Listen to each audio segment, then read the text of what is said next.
said, by my hearing the instructions you have kindly given me about these most confidential spiritual subjects, my illusion has now been dispelled. Purport. This chapter reveals Krishna as the cause of all causes. He is even the cause of Mahavishnu, from whom the material universes emanate. Krishna is not an incarnation. He is the source of all incarnations. That has been completely explained in the last chapter. We'll start there. Arjuna vacha madanugrahaya paramam guyam ajatma sangitam yat tvayoktam vachastena mahoyam vigato mama. Arjuna said, by my hearing the instructions you have kindly given me about these most confidential spiritual subjects, my illusion has now been dispelled.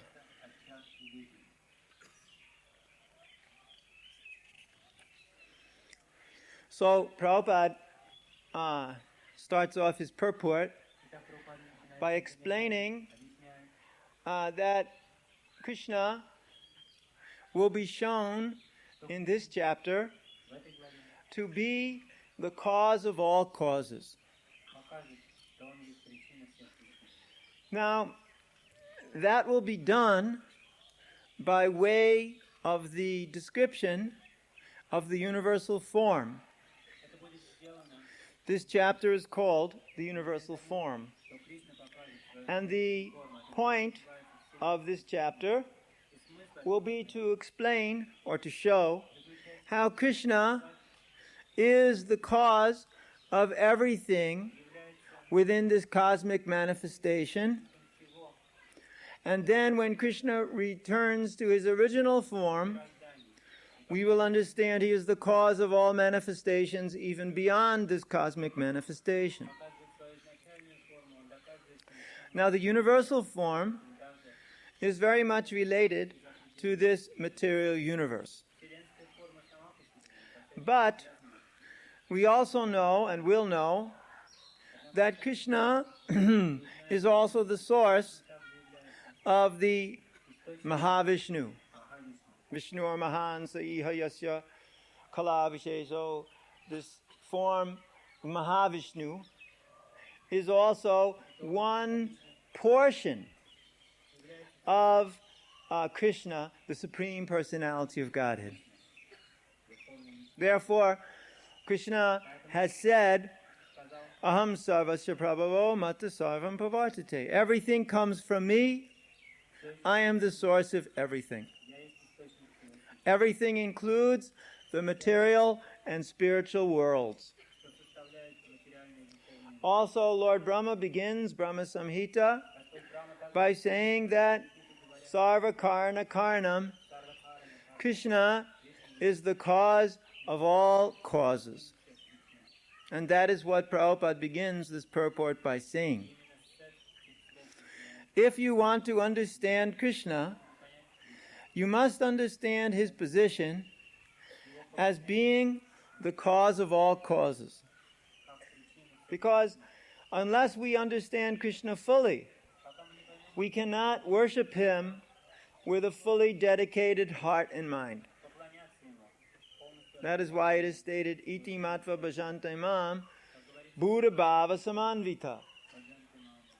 The wise who know perfectly well that Krishna is the cause of everything, who know that everything comes from Krishna, they worship Krishna with full and concentrated intelligence. That's what Buddha Bhava Samanvita means. Their consciousness and their intelligence is fully absorbed in the lotus feet of the Lord. Now, to come to that platform requires quite a lot of purification. It is not that you can immediately, from the conditioned state, jump to the platform of being fully absorbed in the Supreme Personality of Godhead. Therefore, sometimes we have to correct people who think that they may be nonsense their whole lives long, and then at the time of death, they can simply chant Krishna's name, and then they will go back to Krishna. That is why, I don't know if I can remember it all right now, but Maharaj Kulik Shekhar, he said, Krishna tadiya pankaja panjaranam ajaiva me vishatu manasa raja hamsa kantavarodam vidados vidadam namaste, I missed one now. Prana prayaya samaye kapapittavato kanto varodam vidado smaranam kutaste. That Maharaj Kulashekar was very intelligent. He knew that it was very difficult at the time of death to remember the lotus feet of the Supreme Personality of Godhead. That is because at the time of death, all of the bodily organs become very disturbed. And the bodily airs, the humors, bodily humors they are called in Ayurveda, Kapha, Vata, and Pitta. That means whether you are of mucus, air, or bile nature. These are the rough translations. So these are the three humors according to the Ayurveda. And when these humors are disturbed, then various kinds of diseases come. If one of them is disturbed, then you get normal diseases. If two of them are disturbed simultaneously, you get severe diseases or incurable diseases of horrible nature. And if all three are disturbed at once, death comes immediately. So, Maharaj Kulashekar says at the time of death, these three humors, or doshas as they are called in Sanskrit, will become completely disturbed. My throat will be choked up. Just like in the Bhagavatam in the third canto, we find out that the dying man wants to give instructions to his relatives who are surrounding his deathbed. But he cannot give those instructions because he's trying to speak, but instead of words, he is simply saying grr, grr, grr. Because the throat is all choked up, the body is all disturbed, he cannot function in any proper way. So Maharaj Kulashekar is saying, now, while I am perfectly healthy, while I am in good condition, my mind is not disturbed, let the swan of my mind entangle itself, let the neck of the swan of my mind entangle itself in the stems of the lotus flower of your lotus feet. Because now I can do that, because I am not disturbed. But later on, when all of the disturbances of death come, I will not be able to do that. And I will forget you. So although sometimes people say, I will simply remember Krishna at the time of death, and everything will be all right, actually it does not work like that. You may even be unconscious at the time of death. There are many cases of a person being on their deathbed going unconscious for many hours before death. What to speak of those who get in a car accident or something like that. And they cannot remember Krishna. So many troubles come like that. Therefore, if you think like that, you're actually making a big gamble. You do not know if it will work or not. It could work, it could not work. It depends. In any case, we understand that as you cultivate your remembrance, or you cultivate your consciousness during this life, so similarly, you will create a certain mental situation at the time of death, which will be the determining factor of what you will attain in your next lifetime. So, if you want to actually get the best destination next lifetime, and after all, any intelligent person would want to attain the best destination, isn't it? Don't we always plan things like that in this lifetime? Just like we always plan on going on a vacation to the best place, as good as we can afford. We plan on getting as best a car as we can afford. We plan on getting as nice a house as we can afford. So we will get the best possible destination. There are many examples like that. You go to school to get a good education, to get a good job, to get a good destination. And we can go on and on with examples like that. Now, people, they're not able to determine what is the best destination after this life, because first of all, they are not even aware that there is another destination after this life. They are not aware of the different options of destinations. Therefore, they do not prepare properly. But a devotee, he wants to prepare properly. He's looking towards the day when he can attain the lotus feet of the Lord and go back home, back to Godhead. Therefore, he knows that in order to attain that best destination, I've got to prepare myself now. I've got to purify my mind, my intelligence, and my senses.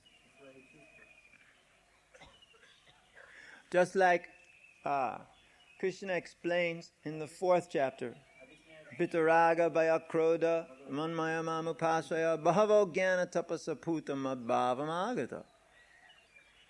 That by becoming purified of attachment, fear, and anger, 3 of the most significant material contaminations. We explained this, I think, last year or something like that, or 2 years ago, in Bhagavad Gita class on the 4th chapter.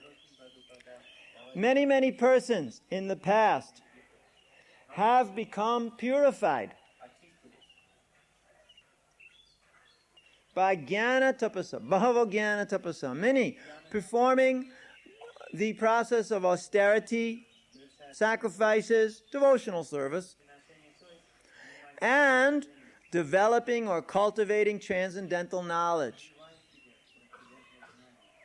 That transcendental knowledge is the real key there.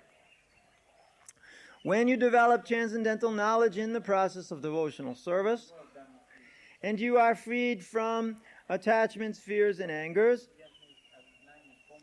then you can become purified and attain Krishna consciousness. Putam madbhavam agata. And when you do like that, you become freed from those things which are keeping you from surrendering to the lotus feet of the Supreme Lord. Keeping you at the time of death from attaining Krishna's abode. Therefore, it is very important for us to always engage ourselves in transcendental loving service of the Lord and develop fully transcendental knowledge so that we can attain the very best destination at the end of this life and perfect our entire existence. Now, as far as Arjuna is concerned, he says that his illusion is over. Don't do that. Haribol. This means that Arjuna no longer thinks of Krishna as a mere human being, as a friend of his, but as the source of everything. Arjuna is very enlightened and is glad that he has such a great friend as Krishna. But now he is thinking that although he may accept Krishna as the source of everything, others may not. So in order to establish Krishna's divinity for all, he is requesting Krishna in this chapter to show his universal form. This is very important because Arjuna is following the path that all of us will follow in his footsteps. Now, of course, we do know that Arjuna is an eternally liberated soul. But Krishna is using Arjuna as the cause of the speaking of Bhagavad Gita. And Arjuna, he was in illusion in the beginning of Gita. You know that. How he thought that he did not want to kill his family members, so he declined to fight. But by this point, which means after he has heard 9 chapters of instruction from the Supreme Personality of Godhead. This is the 11th chapter. The first chapter was not instructions by Krishna, was rather discussion by Arjuna. So from the 2nd chapter to the 10th chapter, which is 9 chapters in total, we find that Arjuna has been instructed by Krishna in very great detail. All the concepts which Arjuna required to break his illusion. It's like sometimes we meet people who are in illusion. Generally, that's all we meet. So, we have to know the means by which we can break this illusion. Actually, this has to be done very systematically.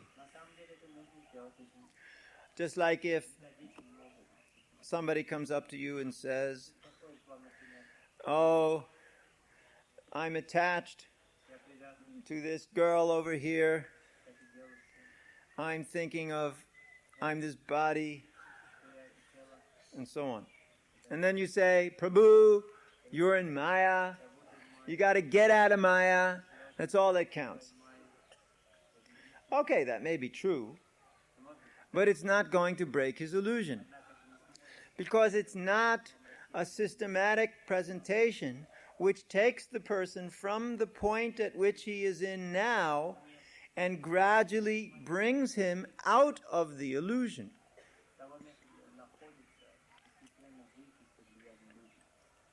You have to gradually expand, or first you have to expose the problem, and then you have to expand the solution in a comprehensive way which captures the person's mind from various points of view and brings him gradually to a higher state of consciousness.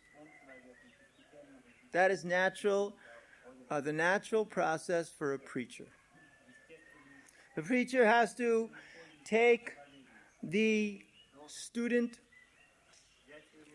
from the lowest platform and gradually give him the concepts he needs to raise his consciousness. That is what Krishna is doing in Bhagavad Gita. That is why we learn Bhagavad Gita, so that we can gradually raise our consciousness in a systematic way according to the wonderful concepts that Krishna has given us here in this book. Krishna has given such wonderful understanding of all aspects of knowledge. And Arjuna, he is confirming what I just said when he says that now my illusion is over. Because you have told me things in such a way that I am no longer bewildered by this material energy. Arjuna was the friend of Krishna.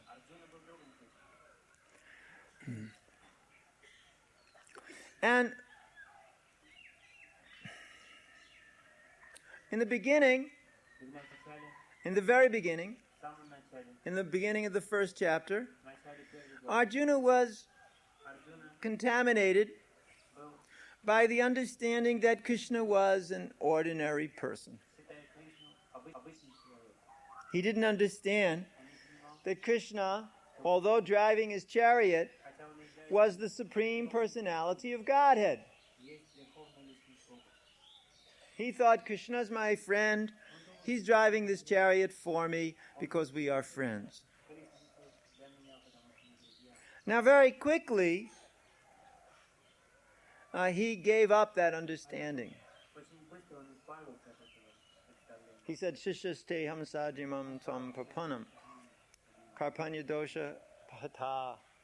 I'm giving up my relationship with you as a friend.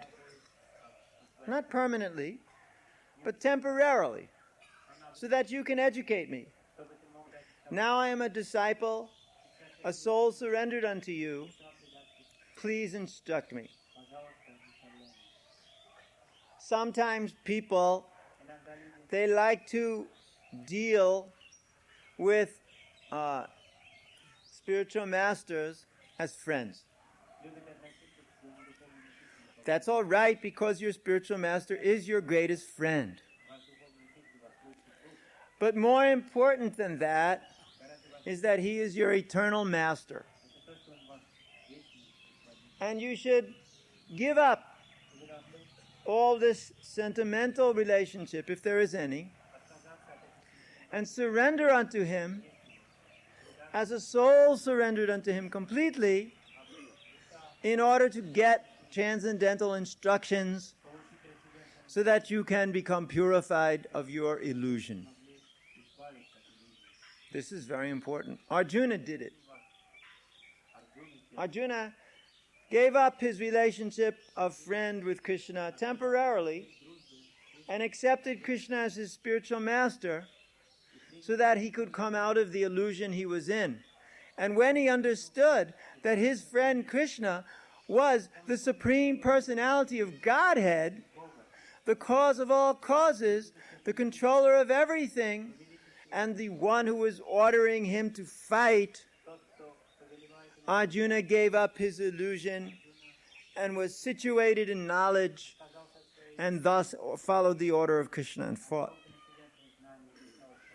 Now Arjuna, he realized that although he himself could understand now that Krishna was the source of everything, the cause of all causes, the Supreme Lord, others may not be able to understand that. They may have doubts. Therefore, Arjuna is requesting Krishna in this chapter to reveal his universal form. Because nobody but Krishna has a universal form.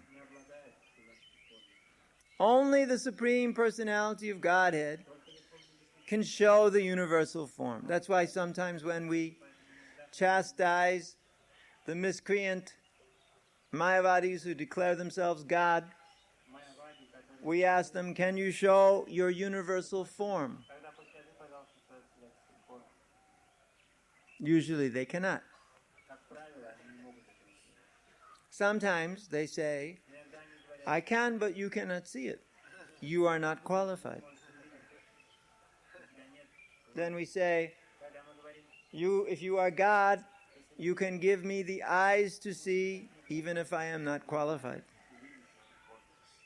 Usually the smart Mayavadis answer, we only do that for our devotees. But even their devotees have never seen their universal form because they cannot show it, because they are actually demons. So in order to establish Krishna's divinity for all without any doubt, Arjuna is requesting Krishna to show his universal form. And Krishna will do that. Prabhupada goes on to say, actually, when one sees the universal form of Krishna, one becomes frightened, like Arjuna. But Krishna is so kind that after showing it, he converts himself again into his original form. Arjuna agrees to what Krishna has several times said. Krishna is speaking to him just for his benefit. So Arjuna acknowledges that all this is happening to him by Krishna's grace. He is now convinced that Krishna is the cause of all causes and is present in everyone's heart as the Supersoul. Prabhupada brings up a point which is very, very important. Krishna is speaking to Arjuna just for his benefit. Sometimes we don't understand why Krishna is giving Bhagavad Gita, or why the spiritual master is speaking, why Srila Prabhupada took so much time to write his books and speak. It is just for our benefit. That's the only reason. It is just for our benefit. Krishna doesn't speak Bhagavad Gita because he needs something to say, because he likes to hear himself speak, because he likes to sell some books, make a royalty. Krishna is not speaking for that reason. Krishna is speaking for our benefit. And when you realize that Krishna speaks for our benefit, that spiritual master speaks for our benefit, you will become totally ecstatic in loving devotion within your heart. You will be crying, thinking how Srila Prabhupada has given us this wonderful movement, has taken so much trouble to come and bring us Krishna consciousness, to write these books,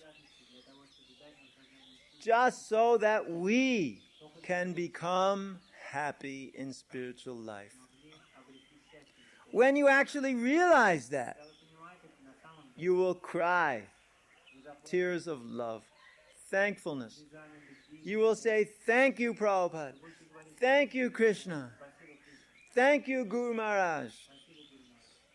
Thank you, Vaishnavas, who helped me remember Krishna."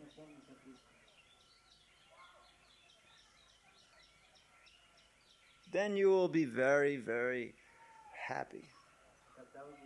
Usually, we're not so thankful because we don't realize what we have. It's like somebody gives you a gift in a box with gift wrapping on it. And it's a little box. You say, "Thank you very much." Then they walk away. You're not so thankful. You're not so overwhelmed because you don't know what it is. You can't imagine it's something wonderful. Then you open it and see it is a very valuable diamond ring. And immediately you become overwhelmed with thankfulness to that person who has thought of you like this. That is another kind of thankfulness, when you actually realize what you have gotten.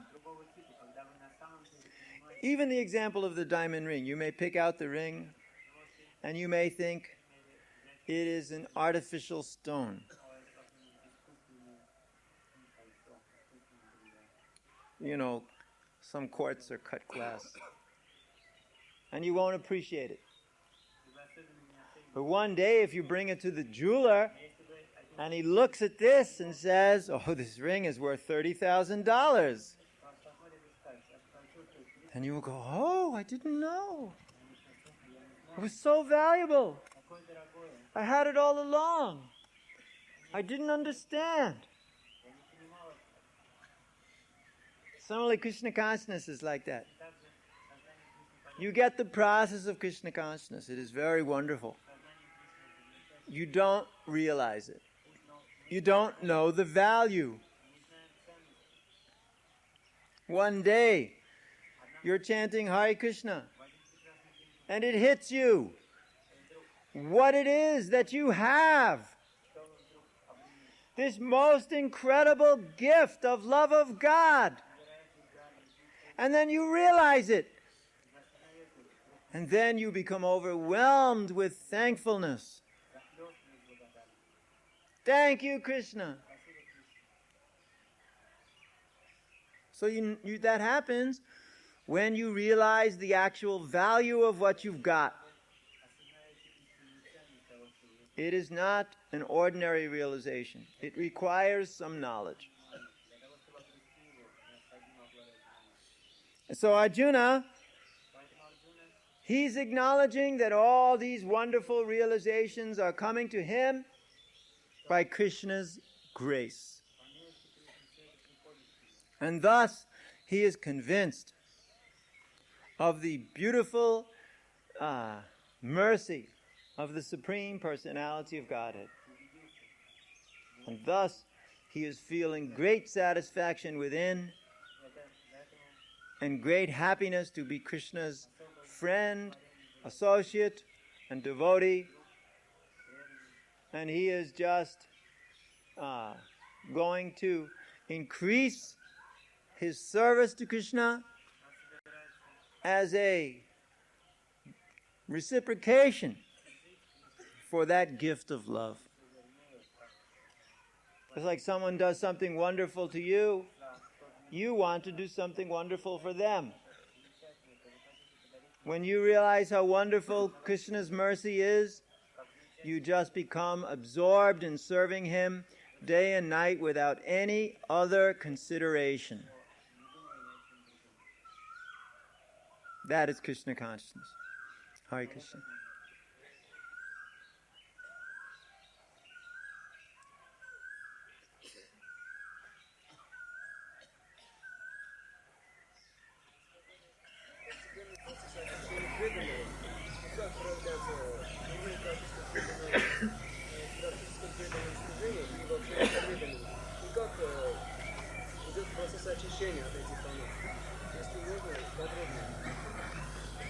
You said that this is a gradual process of purification. How that qualities of devotee manifest during the devotional service and in the association of devotees, and how the process of purification from this anarchy is going on.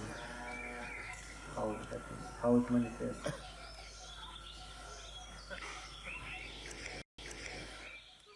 I don't exactly understand the question, but I can say as follows. Just like when you're all dirty from working all day, and you go in the shower, and you get out the soap, and you start scrubbing your arms, and they're pretty dirty, so it's taking a while. So your legs are still dirty, your back is still dirty, but you're still scrubbing away. It's just a question of time before the whole body is clean. So that's what happens during the process of purification. It's just that it has a bigger time scale. So you are engaging in a purification process, but there's still dirt because you're not fully purified.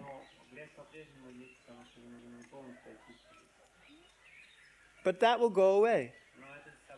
Just go on hearing, chanting, remembering, etc. Go on with this process of sadhana bhakti. Everything will happen in due course of time. And always give yourself totally to Krishna. Always depend completely on Krishna. Always pray to Krishna that he will help you. Everything will work out.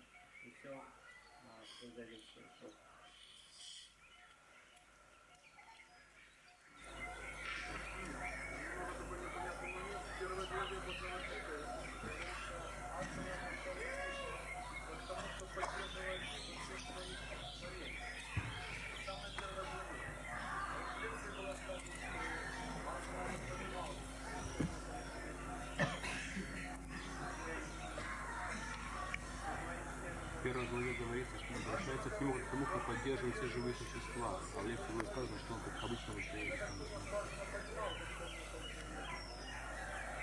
He says that in the first chapter of Bhagavad Gita it is said that Arjuna is speaking to Krishna, saying that he is supporting and maintaining all living beings. So it seems that he understood his supreme position, but you said in the lecture that he didn't understand it. If Arjuna understood, then why did he sit down on the chariot and said, I shall not fight?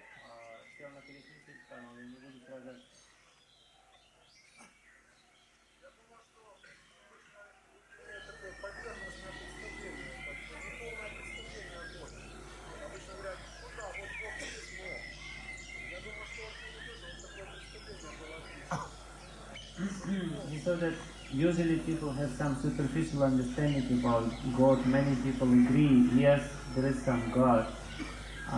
So we saw that perhaps Arjuna had similar superficial understanding about God or something.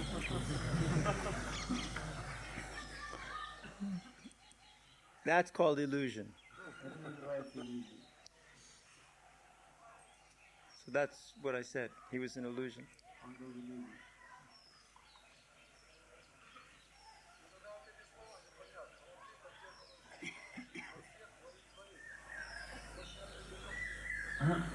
Then why does he say that you maintain all that is there, what exists?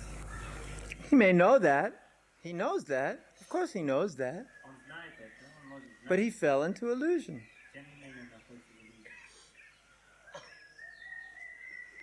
Just like you may know that Krishna is the Supreme Personality of Godhead, and still you go and break the regulative principles. Does that mean just because you know that Krishna is the Supreme Personality of Godhead, you cannot break the regulative principles?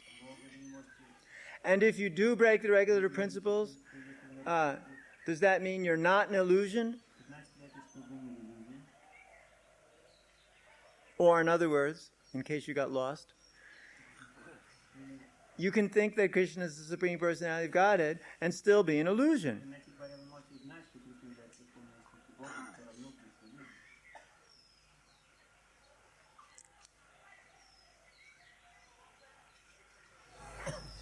Иногда преданные испытывают чувство благодарности Кришне. И в лекции было сказано, что когда человек понимает это, настолько это захлестывается, что он не может это забыть. Почему так происходит, что человек он все-таки теряет это чувство благодарности? Sometimes we feel this gratitude and thankfulness to Krishna and we are completely overwhelmed, but after some time we forget about it. How it so happened that we sometimes forget about this? Illusion.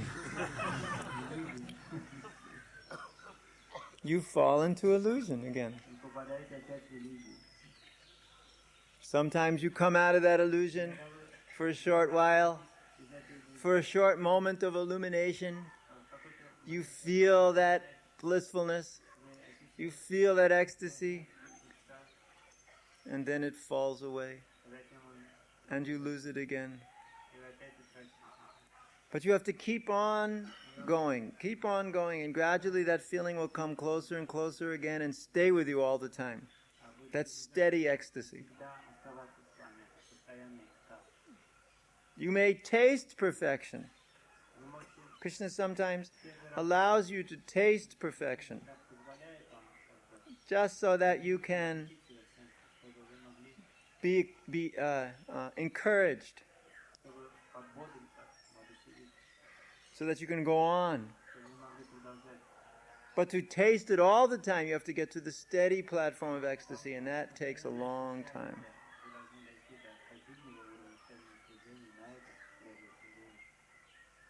But at least you know what you're going for. What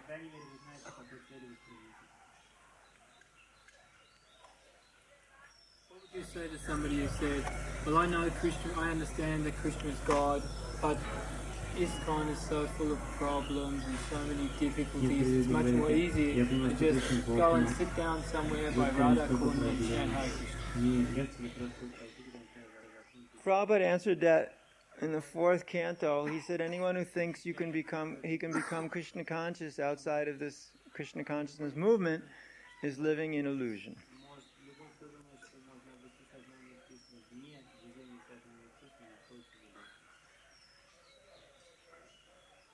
Especially if you go sit by Radha Kund.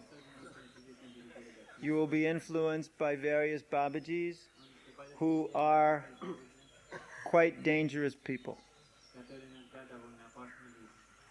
Once one of them was coming around to Vrindavan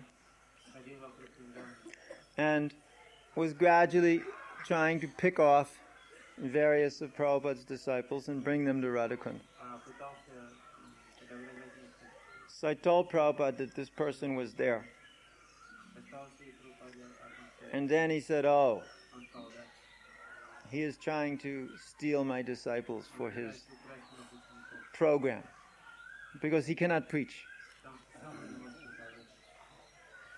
So therefore, Prabhupada said, tell him I know what he is doing, and he should leave immediately before we take further action. This was the most famous Radhakund Babaji there is. So he came into my office. I was Prabhupada's secretary. So I said, nice that you've come. We know exactly what you're doing. And if you don't leave immediately and never come back, we will take further action. And he went, and then ran out the door, and we never saw him again. But that's because also devotees are stupid nowadays. They're foolish. They go there, and then they meet all of these people, and then they hear various very strange things, because they are very envious against our parampara. This is one of the most significant contaminations in Radhakund and in Vrindavan, that the Gaudiya Vaishnava Sampradaya does not go through Srila Bhaktisiddhanta Saraswati. Because Srila Bhaktisiddhanta Saraswati Prabhupada, he destroyed the power of the Radhakund Babajis and the caste Goswamis in Vrindavan. And they never forgot it. They were artificially taking control of this, and they were claiming they were the real Vaishnavas. They were the real followers of Chaitanya Mahaprabhu. And Srila Bhaktisiddhanta Saraswati Prabhupada showed how they were completely wrong. Their conceptions were false, not according to the real Shastra conclusions.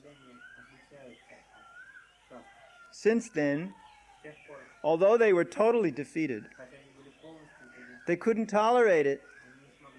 So, although in public they don't say anything, but in private, behind closed doors, they will tell you, Srila Bhaktisiddhanta Saraswati, he was not the real Acharya of the Gaudiya Vaishnava tradition. He didn't know this and he didn't know that. And he made this mistake and he made that mistake. And similarly, Bhaktivedanta Swami, he didn't know this and he didn't know that, and he said that wrong and he said that wrong, and he's Bhaktisiddhanta's follower and he's improper, and they will say like this. So there are many people like that in Vrindavan. There are many envious people. So if you think you can be Krishna conscious going to some other place, then you will definitely run into these people who will tell you that unless you chant 64 rounds a day, you cannot be a devotee. And things like that.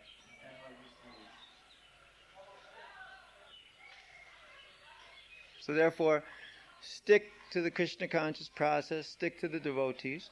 If you don't like it in one temple, go to another temple. What's the big deal?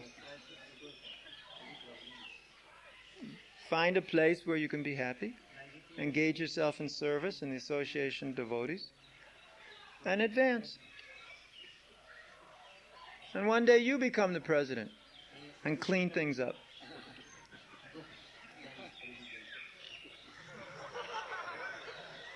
They like that.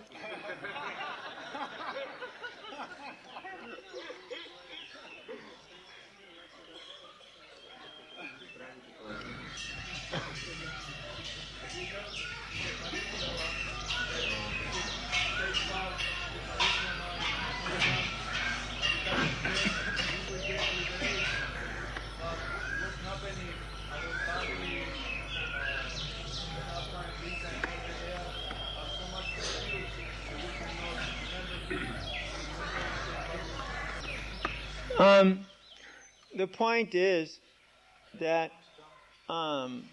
it is not that if your bodily airs are all disturbed at the time of death and you cannot chant Krishna's name, maybe you can't even remember Krishna, it does not mean that you won't go back to Godhead.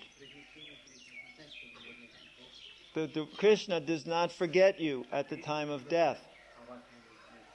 Krishna takes care of you at the time of death. Even if you're not remembering him by accident due to the dangerous situation you're in, he still takes care of you. He doesn't forget your whole lifetime's worth of service just because you're having a heart attack. Do you think Krishna is so cruel? He remembers everything you have done. And he brings you back to him.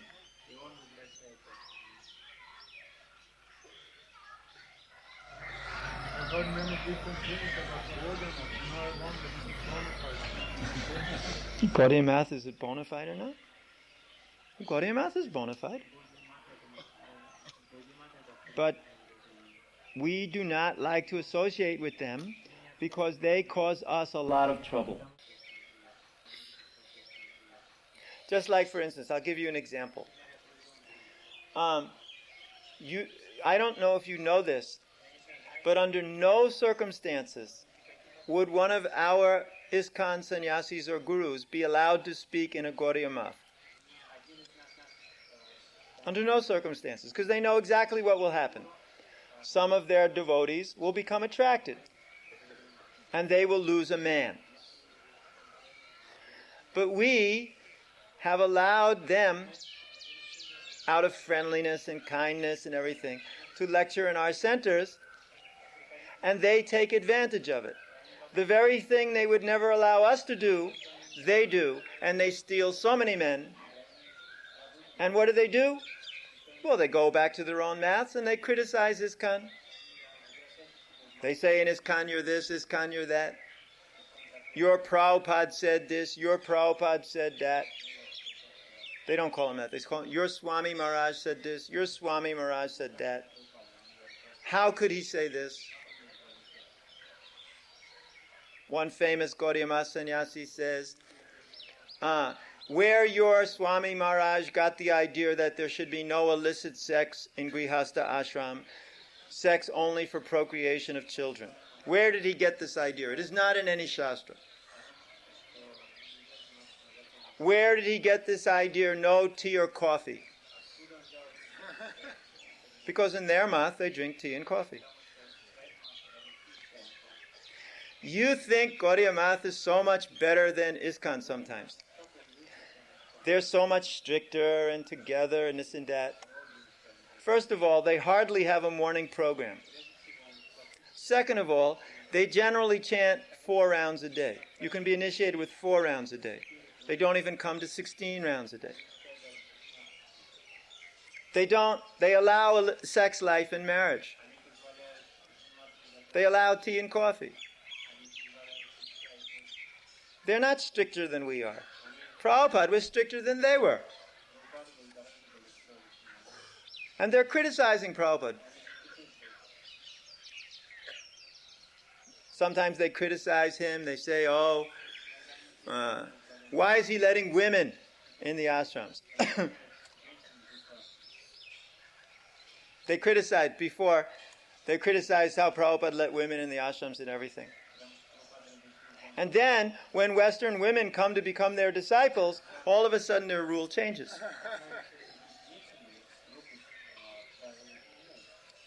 So many contradictions, so many discrepancies, and ultimately they just criticize. They criticize ISKCON, they criticize its leadership, they criticize Prabhupada. Therefore, Prabhupada said, they cannot help us, but they are very competent to hurt us. Therefore, you should have nothing to do with them. I have been with Prabhupada to see many of his godbrothers. Many others also. Many times, in many cities in India. And I saw them, how they related.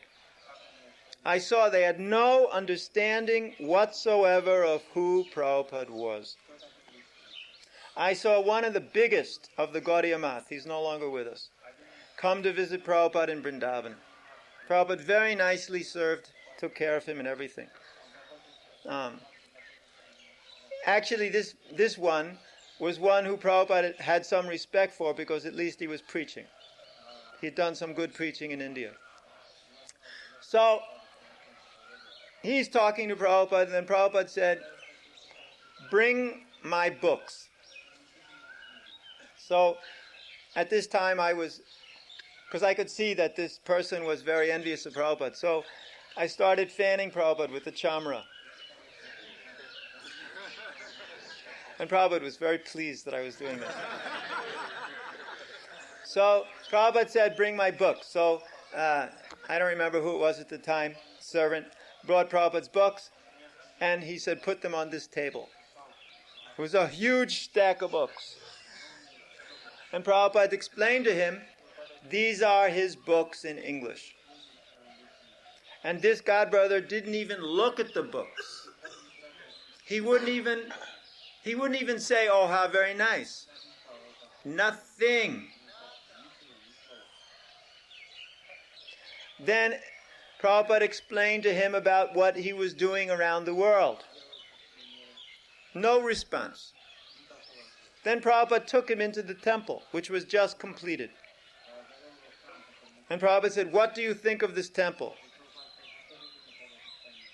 And then that godbrother said, "It's all right." Prabhupada said, "It's all right. This is a wonderful temple." And then he drove off in his Fiat.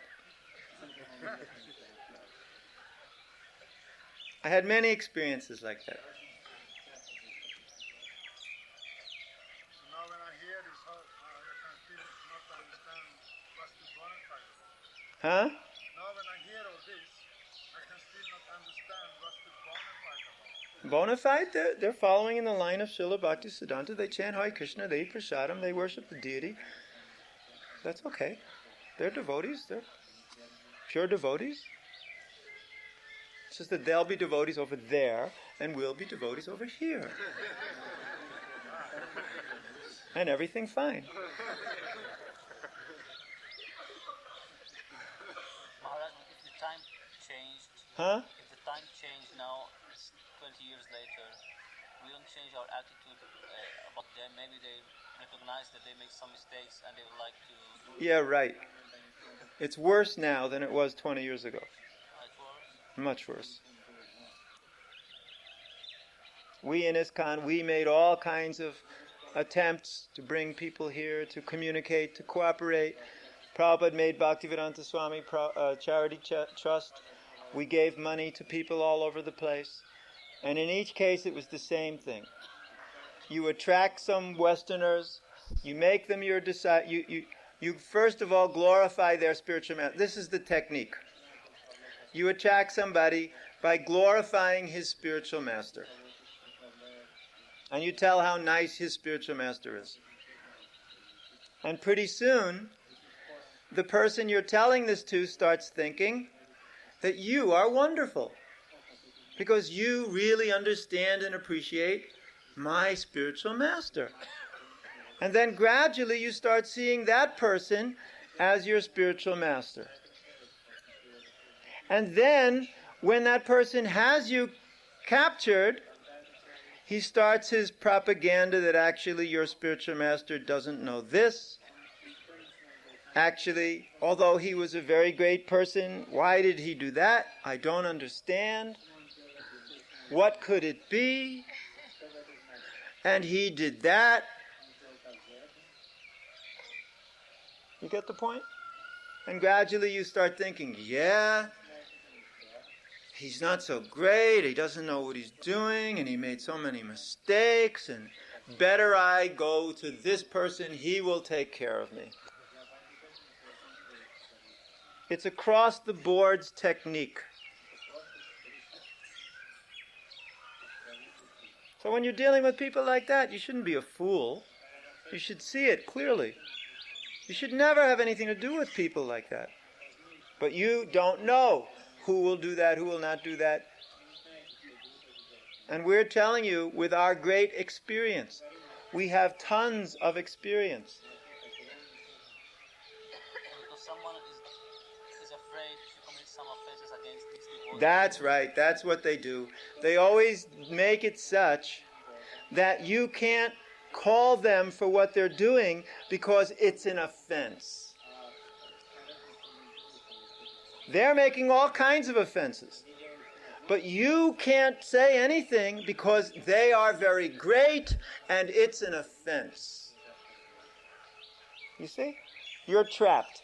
You're stuck. You have to accept whatever they do, whatever they say, because it's an offense. And thus you hear blasphemy, you hear this insidious propaganda, it goes in your head, you start believing it in the back of your mind, and you're finished. If you really don't want to make offenses, then you better start thinking about making offenses against Srila Prabhupada and his followers, and you better get yourself out of that situation that you foolishly put yourself in due to ignorance. Then you really won't commit any offenses.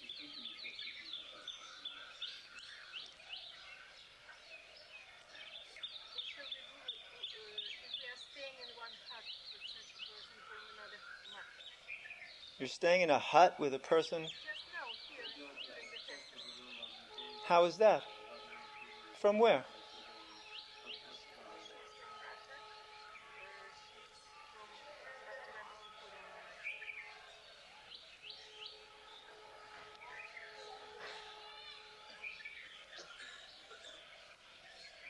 I don't know. Talk to Dairam.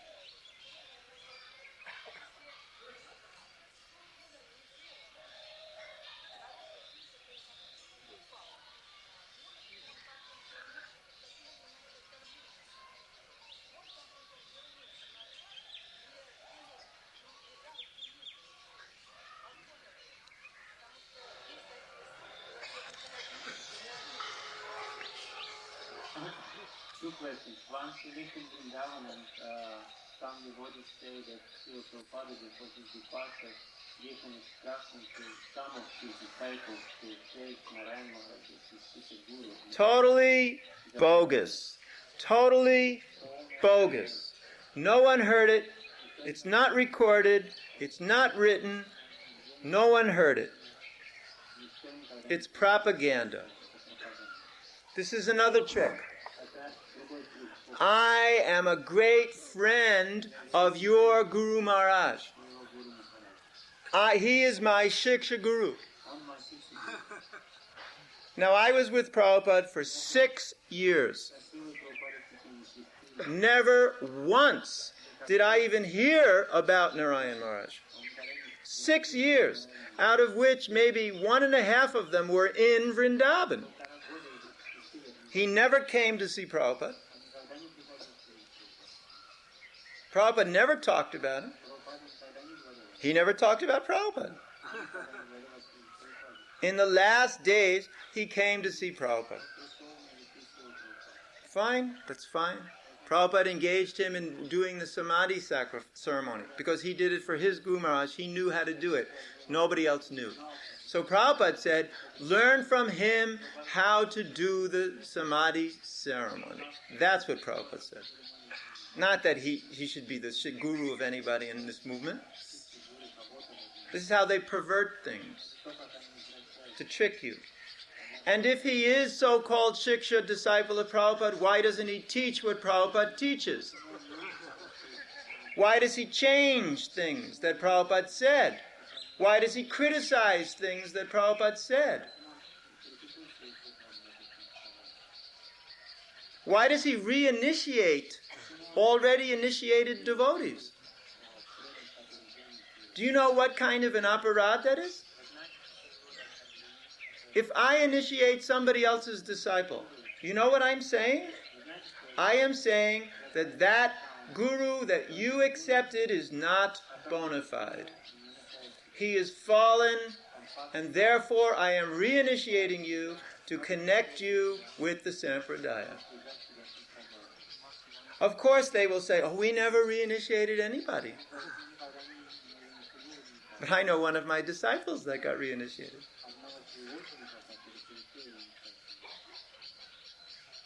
There's Prabhupada once in Hyderabad, one of his godbrother's disciples came to Prabhupada and said he wanted to get initiated by Prabhupada. Prabhupada said, are you initiated? He said, yes. Who are you initiated by? He told the name. Prabhupada said, why do you want to be reinitiated? There's no reason. He is not fallen. He's a perfectly bona fide guru. And he wouldn't do it. He sent him back.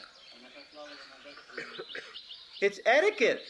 If you are supposed to be a Vaishnava, you should follow Vaishnava etiquette. And the Vaishnava etiquette is you do not reinitiate other people's disciples when they are bona fide gurus. It's a greatest insult. So if you're supposed to be the Shiksha disciple of Srila Prabhupada, then you better speak the same thing that Prabhupada spoke.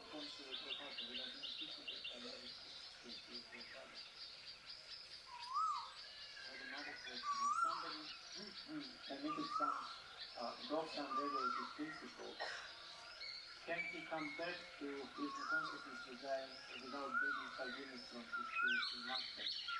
Is it possible for him or to seek necessarily forgiveness from his spiritual master because he saw somebody who was struggling and he couldn't admit it and he couldn't come back because of it? If you want to get quickly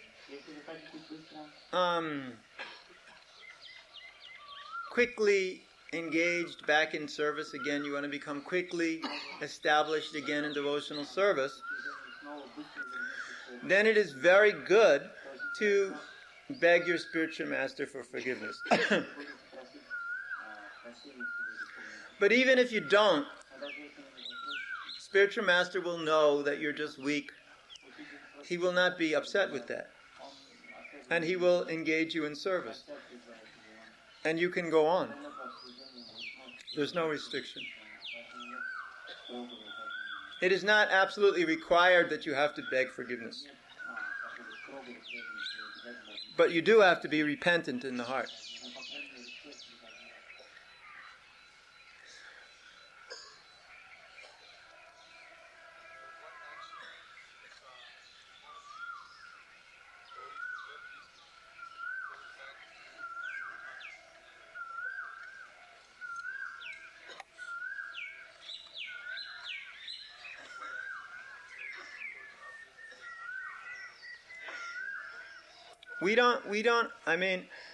Anywhere where it's anywhere together, you don't allow these deviant persons in your temple.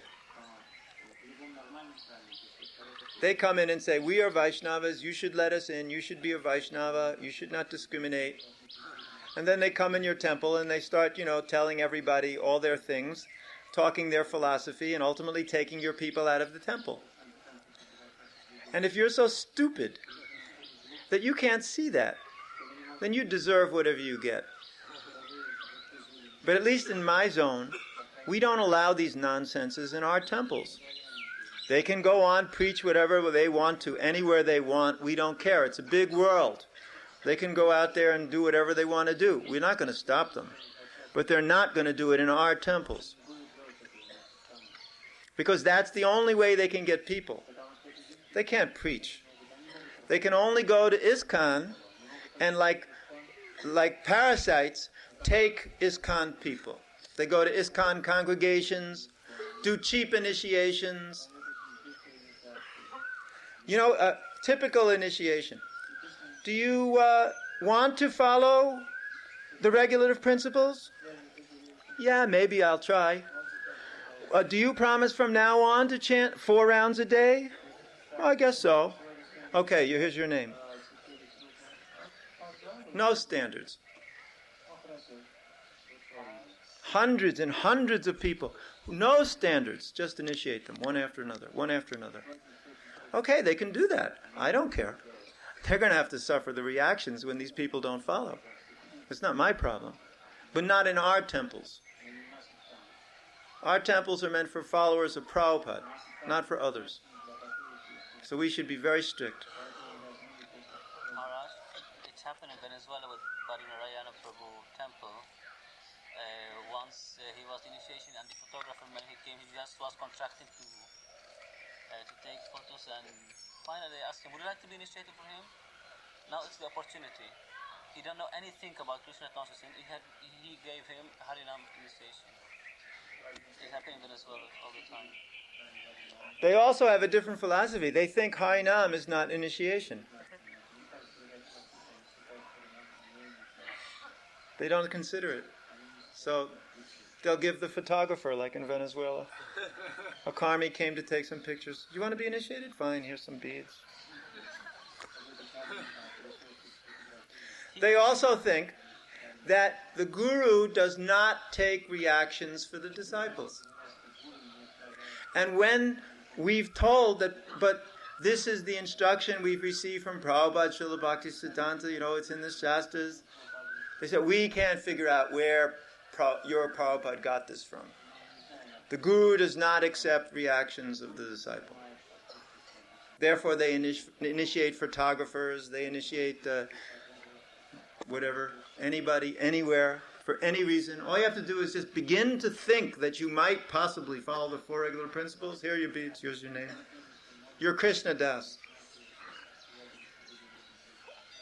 So we have to be very vigilant and not allow these kinds of cheap things to enter into our society. And even if they aren't cheap, we don't want them around. We want strictly to be Prabhupada Anugas.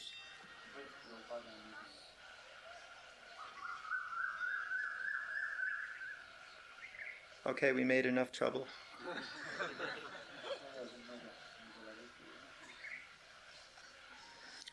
Tomorrow is the last class. And I'm glad. I now have 200 texts in my inbox. And it's getting worse every day. So I'll be very happy tomorrow when it's over. And you all go home.